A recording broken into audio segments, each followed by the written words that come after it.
Hey, what's going on YouTube? My name is Alex. I am currently a private pilot. And in this video, I'm just going to be talking about this Checkride binder. But going into this video, this is the private pilot Checkride binder. I made this binder because I actually watched YouTube from other people and I got this idea as I found it very helpful. It was able to keep me organized. If I needed a quick reference something, I had this binder ready to go. So going into the binder, I had this checklist that my DPE gave me. Basically, this checklist was just to ensure that I had the proper documents, endorsements, and the required flight times, along with the aircraft inspections and my personal items that I needed for the check ride. So going into the first tab, I had my application and identification. So I had copies of my government issued ID, pilot certificate, medical certificate. I had a copy of my written test and my 141 graduation certificate. Along in this that I didn't include in this little tab right here, a copy of your IACRA form. So just for whatever reason, I just put it there just in case. No reason for you not to have it, but just good to have. Something else that's not included in that little tab is this right here, the PAVE checklist. So my examiner actually asked me about this and he was wondering if I actually had like a hard copy of this little sheet. Basically, he wanted to know if I had enough sleep, enough food, enough water, how many takeoffs and landings I did within the past so many months. Just wanted to know my personal minimums. What he was looking for was that I had a hard number. Basically, I wasn't trying to memorize my personal minimums. Like I had something on paper that had specific numbers, and that's what the examiner is looking for, because they're just making sure that you are a competent and safe pilot. So this sheet came in handy, and again, this was something quick for me to reference off of. Next, I have my navigation log, which had basically my checkpoints, distances, fuel required, and calculations. And from here, I have my nav log. Basically, from my experience, mainly the DPE wanted to know what was the required fuel for the flight, what performance are we going to be using for the flight, and our takeoff and landing distances. And he did ask like, how did I, get the wind correction, true course, and stuff like that. And for at least for this sheet, it does tell you like how you get those. So we didn't really go too in depth about this.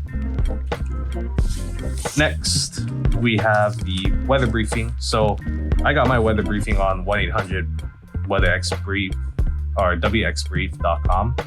And I was able to print out that weather brief, which includes all of these on that.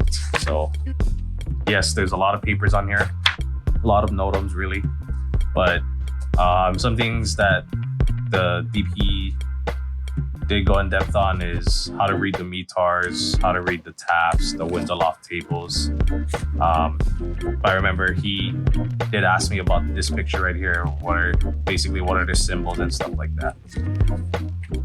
Yeah, that's pretty much it for this one. He didn't go too much in depth on like the NOTAMs. All he did was ask me if there was any NOTAMs that would affect our flight, and I said no, because I did review them like the night before and the morning of. And he's like, okay, I can just move on. And we went on with the aura, and then we got into the maintenance and inspections. So this included the annual and 100-hour inspections. When you do your check ride during the oral portion, you will go through the actual binder.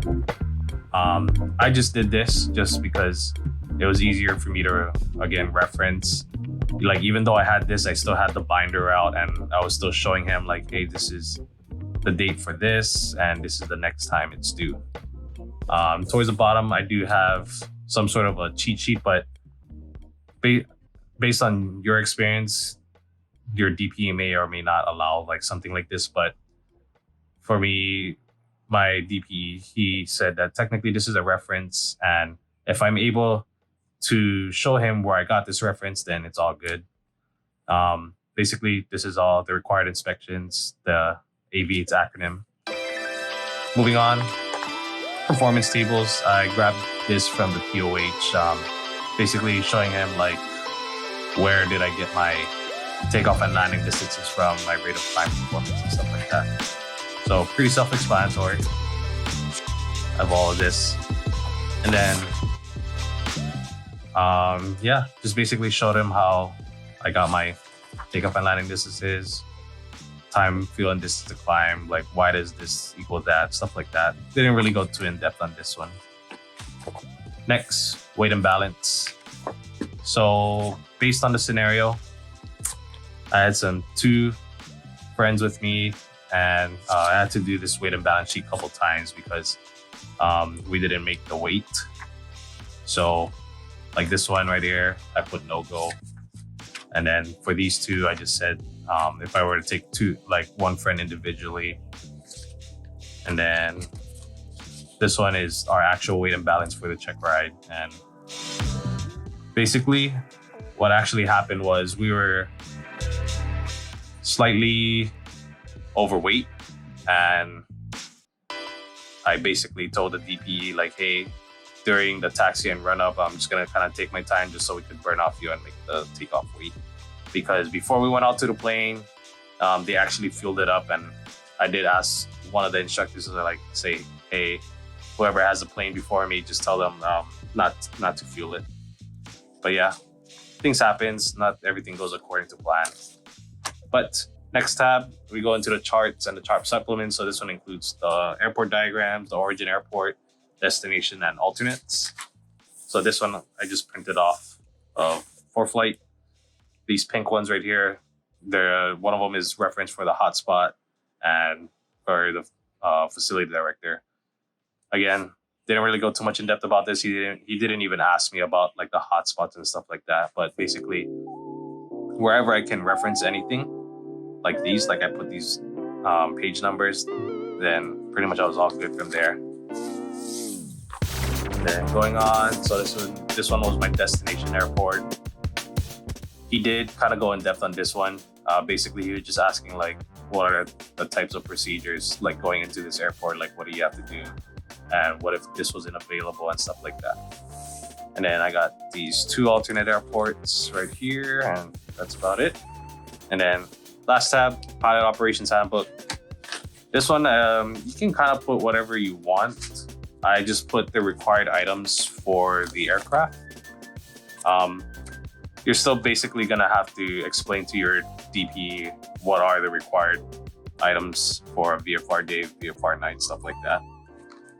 And then lastly, I just had this page right here, just as a reference, and because I know that during the Checkride, you're gonna have to do like some engine failure in flight, and then you're gonna have to kind of choose a landing spot based on your glide speed, your best glide speed. So I just kept this just in case.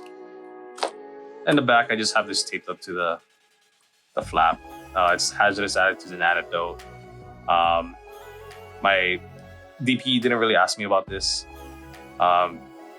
So again, for you, it might be very helpful to know or to help you memorize. And towards the back, I do have the different classifications of the airspace for the weather minimums. Do memorize this, Class G, because I had to reference it a lot. And you know, those weather minimums can kind of confuse people. It still confuses me till this day. But yes, this is my private pilot Checkride binder. I hope you guys enjoyed this video. Give it a like and a subscribe. I'm looking forward to sharing this journey with you, and I hope you guys have a great day.